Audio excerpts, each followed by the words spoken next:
Hi, my name is Bryn. So when I went to the library to research books about puberty, I was actually pretty surprised and impressed by the selection that they had. It seemed like they had, you could tell that there was like definitely an effort made to relate to today's generation of kids. For example, there was a book called, I think it was called Puberty is Really Gross, but Also Really Awesome. And I thought that was like kind of a cool way to try and address maybe some kids' concerns while still being educational. One book that I did see that they had was called The Care and Keeping of You. It looks like this. That is a book that I remember we had in my family, and I think it's a pretty common one that was used for sort of my generation to teach girls about their bodies. I think that it was effective. It had like little drawings, and without being too graphic or scary, it was something that I could refer back to when I had questions. That was maybe not as embarrassing as like bringing it up to a parent, or maybe it would give me the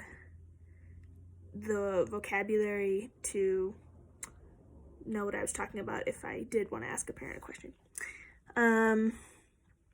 As far as what relates to a positive or a really negative outcome, I feel like in general most people who I've talked to are not very happy with the way that their parents brought up the subjects of puberty or sexuality, and I think a lot of that has to do with embarrassment on the parents' part. Like maybe sometimes they would try to be clear, but it would just come off as sort of vague because the parents didn't want to make the child feel uncomfortable.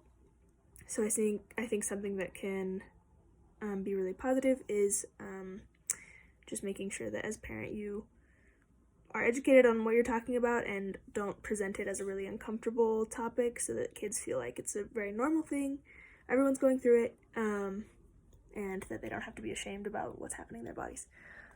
Something that I think is pretty negative that I've heard of happening is if parents make it a really unattainable situation to recreate. Like I think the classic example is like if you drive your kid to the temple parking lot and then you like give them the talk there. Like it might sound like a really good situation, but then later if the kid has any questions, that's kind of impossible for them to recreate, like you and them alone in the temple parking lot. So just like keeping it casual and making sure that they feel comfortable